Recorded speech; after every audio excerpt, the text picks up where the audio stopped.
안녕하세요. 윤기성 미카엘 신부입니다. CPBC 부산 가톨릭 평화방송 서포터즈인 블루프렌드 샵 2340을 소개합니다. 기도, 후원미사 참내, 정치 권유, 재능 기부, 협찬과 후원으로 블루프렌즈가 되어주세요.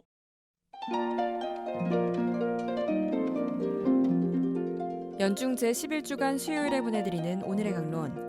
복산성당 부주임 신동화 대건 안드레아 신부의 강론을 들으시겠습니다. 오늘 복음은 마테오 복음 6장 1절에서 6절, 16절에서 18절까지의 말씀입니다.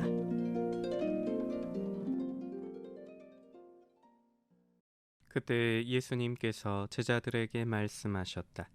너희는 사람들에게 보이려고 그들 앞에서 의로운 일을 하지 않도록 조심하여라. 그러지 않으면 하늘에 계신 너희 아버지에게서 상을 받지 못한다. 그러므로 내가 자선을 베풀 때에는 위선자들이 사람들에게 칭찬을 받으려고 회당과 거리에서 하듯이 스스로 나팔을 불지 마라. 내가 진실로 너희에게 말한다. 그들은 자기들이 받을 상을 이미 받았다. 내가 자선을 베풀 때에는 오른손이 하는 일을 왼손이 모르게 하여라. 그렇게 하여 내 자선을 숨겨두어라. 그러면 숨은 일도 보시는 내 아버지께서 너에게 갚아주실 것이다. 너희는 기도할 때에 위선자들처럼 해서는 안 된다. 그들은 사람들에게 드러내 보이려고 회당과 한길 모퉁이에 서서 기도하기를 좋아한다. 내가 진실로 너희에게 말한다. 그들은 자기들이 받을 상을 이미 받았다. 너는 기도할 때 골방에 들어가 문을 닫은 다음 숨어 계신 내 아버지께 기도하여라. 그러면 숨은 일도 보시는 내 아버지께서 너에게 갚아주실 것이다. 너희는 단식할 때에 위선자들처럼 침통한 표정을 짓지 마라. 그들은 단식한다는 것을 사람들에게 드러내 보이려고 얼굴을 찌푸린다. 내가 진실로 너희에게 말한다. 그들은 자기들이 받을 상을 이미 받았다. 너는 단식할 때 머리에 기름을 바르고 얼굴을 씻어라. 그리하여 내가 단식한다는 것을 사람들에게 드러내 보이지 말고 숨어 계신 내 아버지께 보여라. 그러면 숨은 일도 보시는 내 아버지께서 너에게 갚아주실 것이다. 찬미 예수님, 오늘의 독서는 삼위일체 대축일 이후부터 시작된 엘리야 예언자의 마지막 부분을 우리에게 들려주고 있습니다. 특히 그의 승천에 관한 부분인데 성경에서 승천하였다고 우리에게 전해주는 에녹, 엘리야, 예수 그리스도 가운데 두 번째로 위치하는 인물이 바로 엘리야입니다. 가장 첫 번째 인물인 에녹에 대한 기록에서 엿볼 수 있는 것은 승천하는 이들의 삶은 하느님과 함께 걸어가는 삶이라는 것입니다. 그러한 삶의 모습을 지향했던 엘리야 역시도 끊임없이 하느님의 뒤를 따르는 인물이었음을 알 수 있는데 오늘 독서에서는 엘리야의 뒤를 잇는 엘리사가 엘리야로부터 어떤 가르침을 받는지 짐작하게 합니다.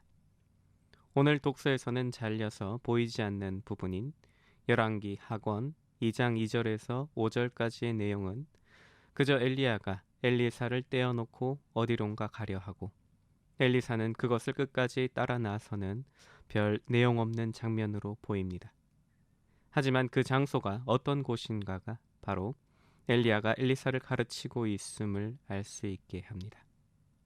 처음 엘리야와 엘리사는 베텔, 즉 하느님의 집이라는 뜻을 가진 장소이자 야곱이 환시 속에 하느님의 천사가 사다리를 오르내리는 모습을 보았던 곳, 하느님을 처음 얻어 만나는 장소였던 곳으로 향합니다. 그러고 나서 예리코로 향하는데 이곳은 이스라엘 민족이 처음으로 군사력이 아닌 함성만으로 성벽을 무너지게 한 곳으로 하느님이 대신 싸우신다는 이스라엘 하느님의 이름이 드러났던 곳이기도 합니다. 그 이후에 그들은 요르단 건너편으로 향합니다.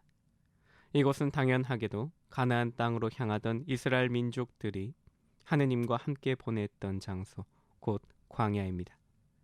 이곳을 향하면서 요르단강을 가르고 메마른 땅을 밟고 가는 엘리야와 엘리사의 모습에서 우리는 당연하게도 홍해 바다와 요르단강이 갈라졌던 탈출기와 여호수아기의 기록들을 떠올리게 됩니다. 그러니 이것은 엘리야가 엘리사와 그로 대표되는 이후의 모든 예언자들과 우리들에게 하느님과 그분의 업적을 상기시키는 행위로 볼 수 있는 것입니다. 그리고 엘리사에게 당부하는 말도 이것입니다. 마지막까지 자신에게서 눈을 떼지 않고 끝까지 지켜볼 수 있다면 그의 영의 몫을 나누어 받게 될 것이라는 것.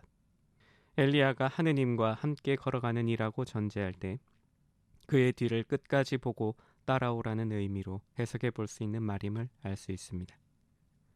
우리에게 신앙의 목표가 어디에 있는가라는 질문을 던진다면 그 대답 가운데 하나는 엘리야처럼 하느님의 길을 따라 걷는 것이라고 대답할 수 있을 것입니다. 이 엘리야가 보라고 가리키는 세 가지 장면들, 베텔과 예리코, 그리고 광야에서 일어난 일들과 유사하게도 우리는 각자의 삶 안에 찾아오신 하느님을 이미 만나고 체험했을 것입니다. 다만 세상 속에 살아가면서 수많은 것들이 우리들의 눈을 가리기에 하느님의 존재는 늘 우리의 눈 밖으로 벗어난 것으로 보이고 끊임없이 놓치게 됩니다. 하지만 끊임없이 그 뒷모습을 되찾고 기억하고 다시금 그 길로 돌아오는 노력을 잊지 않을 때 비로소 우리는 엘리야가 걸어갔던 길, 또 우리 주님이 걸어가셨던 그 길로 나아갈 수 있음을 생각하면서 오늘 다시 내 삶 속에 들어오셨던 하느님을 찾아보는 시간 되시길 빕니다.